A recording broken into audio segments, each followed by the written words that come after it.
کر رہا ہوں مساجد نمبر 12 وہ آئے اور اپنی تقریر پیش کرے۔ نحمده ونصلي على رسوله الكريم أما بعد أعوذ بالله من الشيطان الرجيم بسم الله الرحمن الرحيم إنما يخشى الله من عباده العلماء صدق الله العظيم وقال النبي صلى الله عليه وسلم العلماء ورثة الأنبياء او کما قال علیہ الصلاۃ والسلام، جنہیں میں ڈھونڈتا تھا آسمانوں میں زمینوں میں، جنہیں میں ڈھونڈتا تھا آسمانوں میں زمینوں میں، وہ نکلے میرے ظلمت خانے دل کے مکینوں میں۔ قابل قدر سامعین کرام، مشفق و مربی، اساتذہ کرام اور حکم مستحکم حضرات، عزیز طلبہ، آج میں انیاران باصفا، شہیدان عشق و وفا، وارثان بلال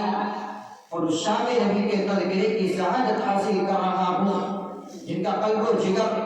نبی کی عظمت سے معمور تھا، جن کا دل عشق نبی سے سرشار تھا، جن کے چہرے پر عزم استقلال کی کرن جلوہ فغم تھی، جنہوں نے اہل جہاں کو عشق نبی کا درس دیا، صنف انسانی کو محبت کا پیغام سنایا، جنہوں نے امت کو نبی سے پیار کرنا سکھایا، عشق نبی کا طریقہ بتایا، محبت نبی کا راستہ دکھلایا، جن کو دنیا آج علماء دیوبند کہتی ہے۔ لیکن میرے عزیز ساتھیوں، میں حیرانیت کے سمندر میں غرق و سرگردہ و پریشان ہوں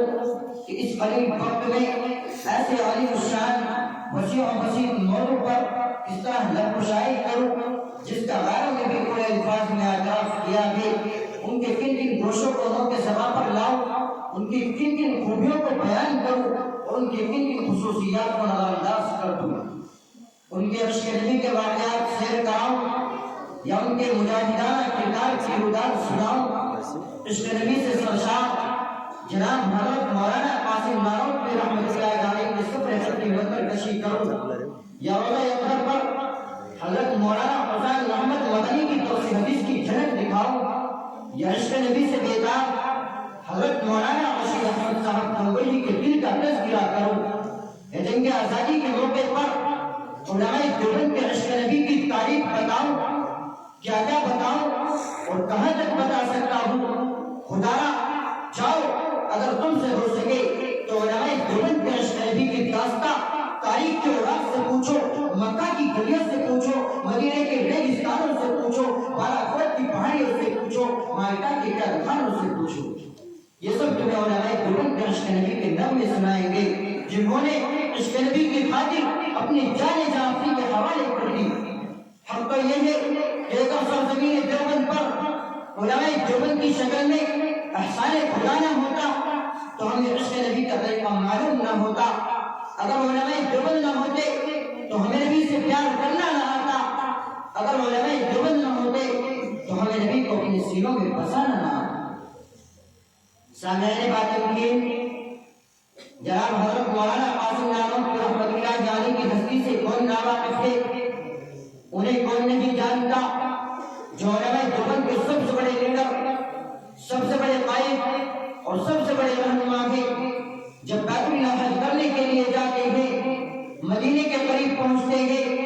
عشق نبی سے سرشار حضرت مولانا قاسم نانوتوی رحمۃ اللہ علیہ مدینے سے 7 منٹ پہلے ہی اپنا جوتا اتار لیتے ہیں۔ کسی نے کہا حضرت یہ پتھریلی زمین ہے، پیروں میں پتھر لگیں گے، پیروں میں زخم آ جائیں گے، پیروں کو تکلیف ہوگی۔ فرمایا کہ پتھروں کی کوئی بات نہیں، زخم کی کوئی بات نہیں، میں جوتا اس لیے اتارتا ہوں کہ شاید آج سے 1400 سال پہلے یہاں نبوت والے قدم آئے ہو، کہیں نانوتوی کا گستاخ جوتا رسول اللہ کے قدموں پر نہ جائے۔ اللہ اللہ کیا عشق رسول تھا، کیا جذبہ تھا اتباع سنت کا، کیا شوق تھا تلقین پیغمبر کا۔ ایک مرتبہ حضرت نانوتوی کو انگریز گرفتار کرنے کے لیے آئے تو آپ 3 دنوں کو چھوڑ کر باہر نکل گئے۔ کسی نے کہا حضرت آپ 3 دن کے بعد باہر نکل آئے ابھی تو آپ پر وارنٹ باقی ہے. تو حضرت نانوت میں عجیب بات بیان فرمایا کہ میں 3 دن گرفتاری کے خوف سے نہیں چھپا تھا. مجھے جان کا کوئی خطرہ نہیں ہے, مجھے جان کی کوئی پرواہ نہیں ہے, اس کا کوئی غم نہیں کہ انگریز پکڑے یا پھانسی دے. اب میں ہرگز روپوش نہیں ہو سکتا. فرمایا خدا کی قسم میں 3 دن بھی روپوش نہ ہوتا اگر غر میں میرا پیغمبر 3 دن نہ رہا ہوتا. میں اپنی تقریر کو شعر کے ساتھ ختم کر سکتا ہوں. ہزاروں بار تجھ پر اے مدینہ میں فدا ہوتا, ہزاروں بار تجھ پر اے مدینہ میں فدا ہوتا, جو بس چلتا تو مر کر بھی نہ تجھ سے میں جدا ہوتا. غافر دعوانا الحمد